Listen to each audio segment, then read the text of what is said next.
తాకట్లో ఉన్న మీ బంగారం ఈ రోజు ఎంత ధర చేస్తుందో కొమ్మూరి గోల్డ్ వాళ్ళకి కాల్ చేస్తే ఫ్రీ గోల్డ్ కాస్ట్ చెక్ చేసి చెప్తారు. కొన్ని పరిచయాలు అనుకోకుండా జరుగుతాయి, కానీ జీవితాంతం మనతోనే ప్రయాణిస్తాయి. కాలం మారుతుంది, హోదాలు మారుతాయి, బాధ్యతలు పెరుగుతాయి, కానీ కొన్ని మనసుల మధ్య ఉన్న ప్రేమానురాగాలు మాత్రం ఎప్పటికీ మారవు. అది నాగార్జున సాగర్ జలాశయం. సరిగ్గా 34 ఏళ్ల క్రితం రెండు హృదయాలు మొదటిసారి కలిసిన చోటు. నాడు ఒక సాధారణ విద్యార్థిగా అక్కడికి వెళ్ళిన ఒక యువకుడు నేడు ఒక రాష్ట్రానికి ముఖ్యమంత్రిగా అదే ప్రదేశంలో అడుగుపెట్టారు. పక్కన నాడు ప్రేమికురాలుగా, నేడు అర్ధాంగిగా తోడున్న సతీమణి గీతమ్మ ప్రేమ మొదలైన చోటే 34 ఏళ్ల తర్వాత మళ్ళీ ఆ జ్ఞాపకాలను నెమరవేసుకుంటే ఆ అనుభూతి ఎలా ఉంటుంది? సీఎం రేవంత్ రెడ్డి, గీత దంపతుల ఆ లవ్ స్టోరీ వెనుక ఉన్న అందమైన జ్ఞాపకాలేంటో ఇప్పుడు చూద్దాం. 34 ఏళ్ల క్రితం రేవంత్ రెడ్డి అప్పుడు ఇంటర్మీడియట్ చదువుతున్న రోజులు. నాగార్జున సాగర్ అందాలను చూడడానికి ఫ్రెండ్స్తో కలిసి ఒక సరదా టూర్ వేశారు రేవంత్ రెడ్డి.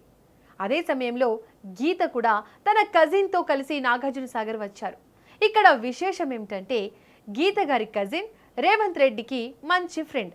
అలా నాగార్జున సాగర్ అలల సవ్వడుల మధ్య ఆహ్లాదకరమైన వాతావరణంలో రేవంత్ గీతల మధ్య తొలి పరిచయం ఏర్పడింది.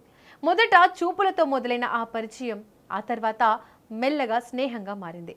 ఒకరి ఆలోచనలు ఒకరికి నచ్చడం, ఒకరిపై ఒకరికి గౌరవం పెరగడంతో ఆ స్నేహం కాస్త గాఢమైన ప్రేమగా రూపాంతరం చెందింది.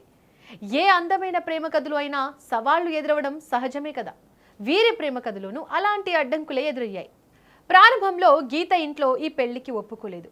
కుటుంబ సభ్యుల నుంచి అభ్యంతరాలు వ్యక్తమయ్యాయి. కానీ రేవంత్ రెడ్డి గారిలోని నిబద్ధత, నిజాయితీ, గీత గారిపై ఉన్న ప్రేమను చూసి, సమయాన్ని వేచి చూసి అందరినీ ఒప్పించగలిగారు. చివరికి పెద్దల అంగీకారంతో, అందరి ఆశీస్సుల మధ్య 1992లో రేవంత్ రెడ్డి, గీత వివాహ బంధంతో ఒక్కటయ్యారు. రాజకీయ ప్రయాణంలో ఎన్ని మైలురాళ్లు దాటినా, ఎంత బిజీగా ఉన్నా రేవంత్ రెడ్డి వెనుక ఒక బలమైన శక్తిగా, నిశ్శబ్ద మద్దతుగా గీత గారు ఎల్లప్పుడూ నిలబడ్డారు. సీన్ కట్ చేస్తే నిన్న విజయపూర్లో రాష్ట్రం సుభిక్షంగా ఉండాలని, వర్షాలు సమృద్ధిగా కురవాలని కోరుకుంటూ నిర్వహించిన మహావరుణ యాగానికి సీఎం రేవంత్ రెడ్డి దంపతులు హాజరయ్యారు. యాదగిరిగుట్ట పండితుల వేద మంత్రాల నడుమ యాగం పూర్తి చేసుకున్న అనంతరం సీఎం దంపతులు నాగార్జున సాగర్ జలాశయాన్ని తిలకించారు.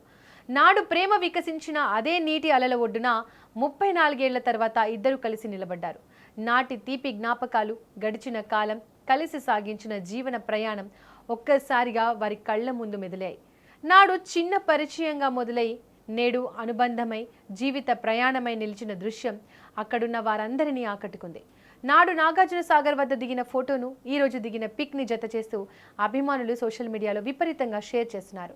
34 ఏళ్ల తర్వాత అదే చోట, అదే ప్రేమ, అదే అనుబంధం అంటూ భావోద్వేగ పోస్టులు పెడుతున్నారు. కాలం ఎంత వేగంగా మారినా, ఎంతటి ఉన్నత స్థానానికి ఎదిగినా తొలి ప్రేమ జ్ఞాపకాలు, తోడున్న బంధాలు ఎప్పుడు ప్రత్యేకమని ఈ దృశ్యం నిరూపిస్తోంది అంటూ కామెంట్స్ చేస్తున్నారు. మరి మీరేమంటున్నారు? కామెంట్ చేయండి.